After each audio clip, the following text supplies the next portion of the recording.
Welcome, fellow Evercadians and retro enthusiasts. This is the Evercade Effect, and I'm Virtual Conditioning. And so today, I'm gonna go ahead and I'm gonna rank the carts, the new carts, from the Gremlin collection all the way up to the Gaelco 2. Yeah, I'm gonna go ahead and I'm gonna include all those carts here. And just sit back, relax. You ain't gonna wanna miss it. I'm Warren Davis, and you're watching the Evercade Effect. Evercade Effect. We get into the ranking of each of the games, and I give you my thoughts and opinions. Just want to throw out there, these are just my thoughts and opinions, all right? It's okay to like games and really enjoy games that I don't like. I'm not out here to tell you what you should play, what you shouldn't play, or crush anyone's dreams. And the important thing is that if you do like these collections, you keep on playing them. All right, so that disclaimer out of the way, let me talk about how we're going to go ahead and rank these. So you can see we have our tier system, our S tier all the way at the top, and our F tier all the way at the bottom. And we're going to go through all 6 of these carts one at a time, and I'm going to go ahead and give you my reasons, and I'm going to go ahead and talk about them in order from they were released. And yes, I am throwing the arcade collection in there with the standard cart, so y'all can just deal with it, because even though they're separately numbered, for me, they're still part of the overall collection. Alright, so let's go ahead and talk about the Gremlin collection.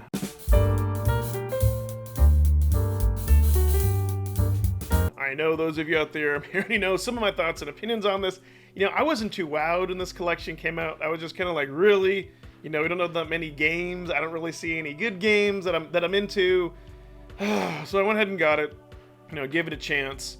Played Zool more than anything.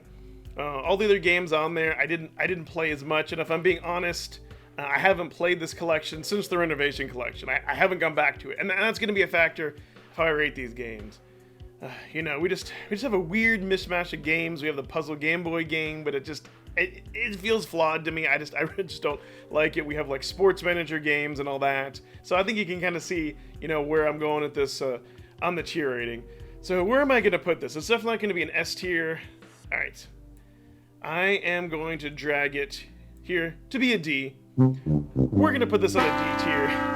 You know, I know some of you probably would rate this as a B or a C. I'm not going to rate this as an F because, you know, I did get some fun and enjoyment. I did have some fun playing Zool. While it's not Sonic the Hedgehog, you know, I still really did like this game. So yeah, it's going to go ahead and be on a D.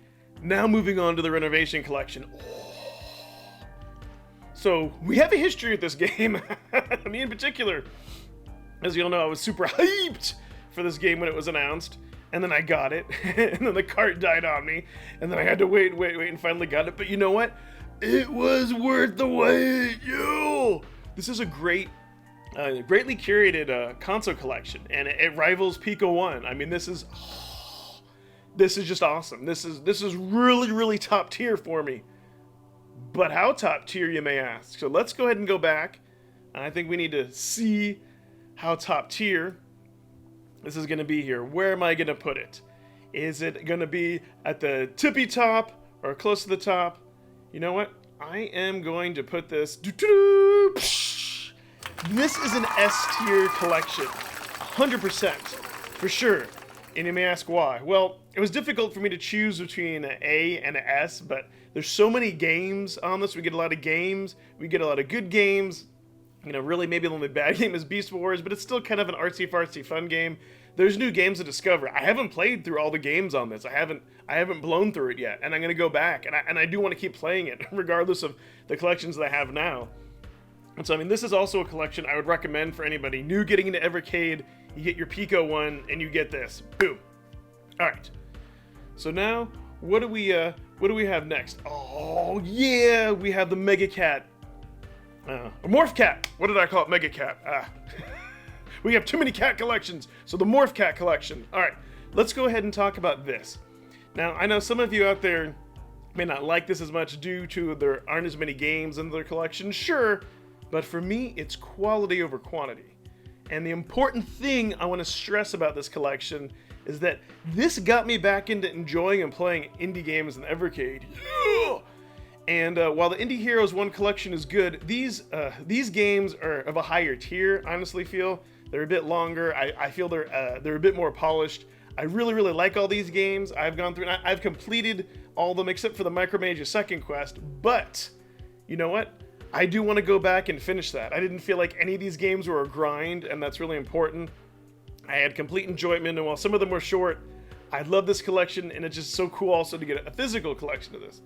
So, where does this fall on the scale? Well, you may be surprised that I'm going to go ahead and put this is an A collection. All right, so what makes this, so why isn't this just a B, and why isn't this just an S? Well, the reason it's not an S tier, to be quite honest, is because the games are shorter, they are indie games, there isn't as much replay value or discovery value, so it gets low on that. But what is there is top quality.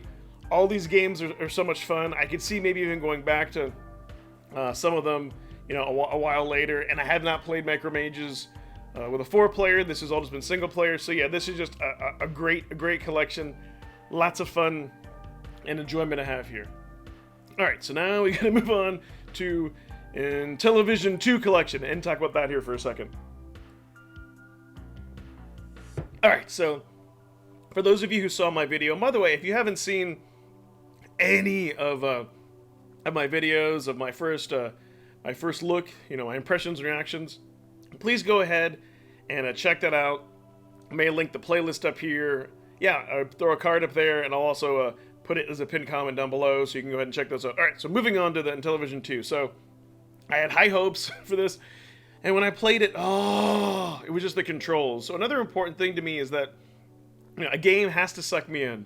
Has to be super fun, or if it is more complicated like an RPG, it's gotta have like a great story. It's gotta give me a reason to play it! And this was just very, very, very painful. Now, I understand there's limitations on Intellivision, you know, due to the licenses for all the third-party games and the controls and all that. But you know what? Just looking back, I think they just could have like thrown on the Cloudy Mountains on Intellivision 1 collection. we could have called it a day, and maybe the bonus game. But you know, it is good for the it is good for the company. You know, for Blaze to get revenue off of this one. So how do I feel about it? Well, I suffered through it initially. Now since then, before going back and getting the arcade cards, yes, I have gone back and played it. I actually went back and played Cloudy Mountain, you know, the first one here, because that is more of a pick up and play, and the cards helped out a little bit.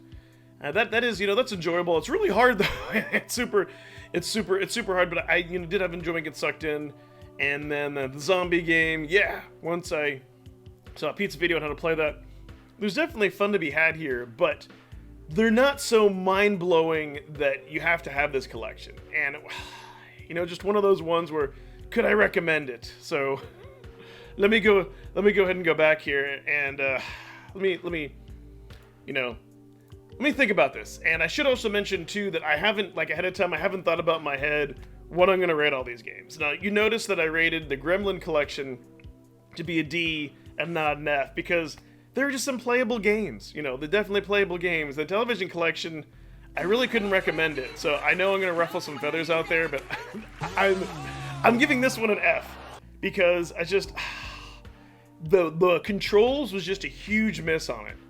I don't know, maybe if it had been a shorter collection, I don't know, it's just, I don't know, I had a bad time, and I had a bad experience, you know, playing this game. It was just so frustrating. And am I longing back to play it? Maybe I'll play some more Cloudy Mountain. Maybe I'll play the zombie game to throw in there.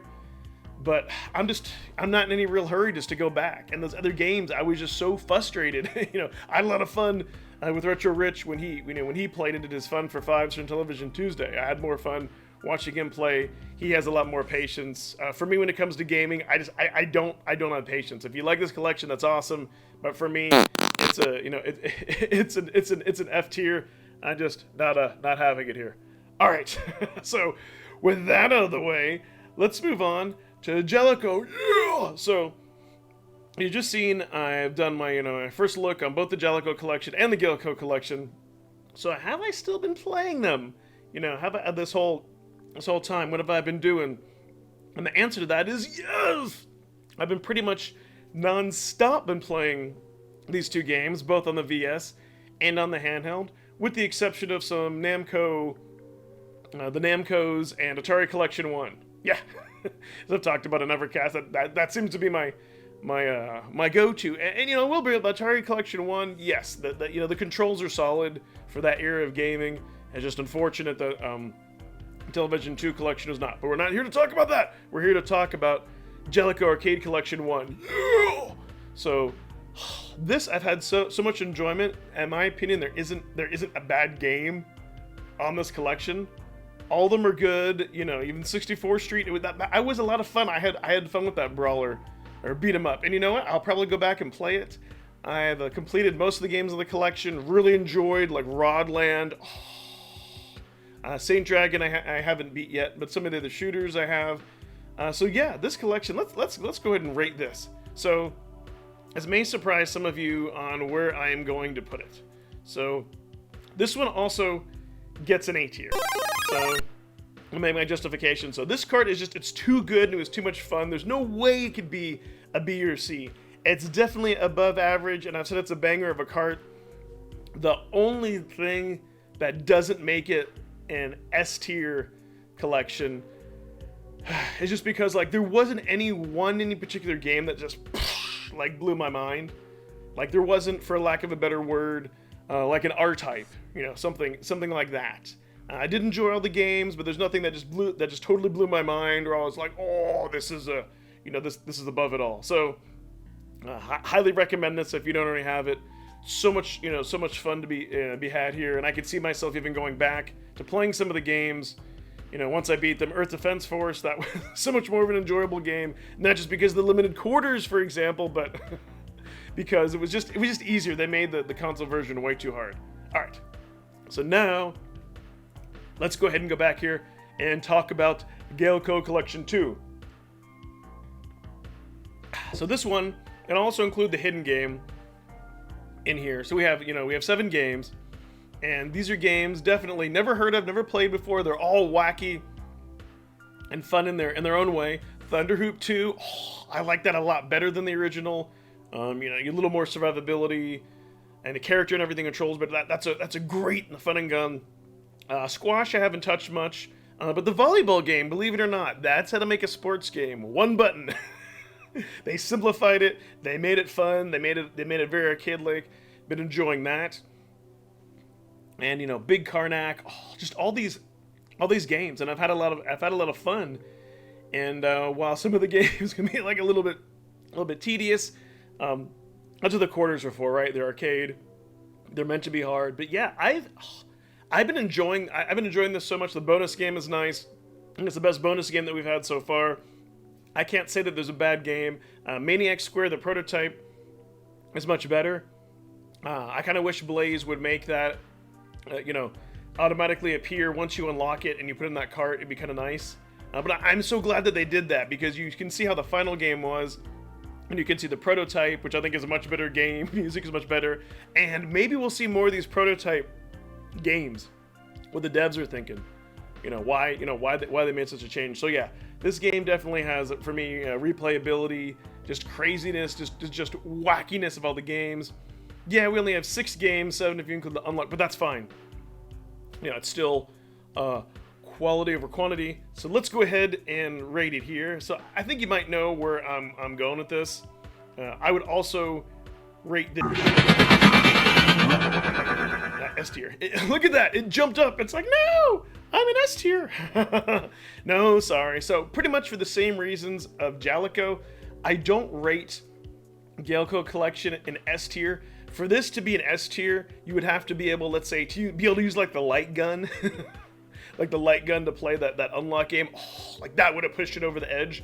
But while I did have a lot of fun with all these games, there wasn't anything like mind-blowing or super epic, or enough to make it just like, yeah, you gotta have it for this one cart. There wasn't like the Xeno Crisis of games on any of these A tiers, if you will, because that's, for me, that's kind of the standard that I use for something, for a game to be mind-blowing.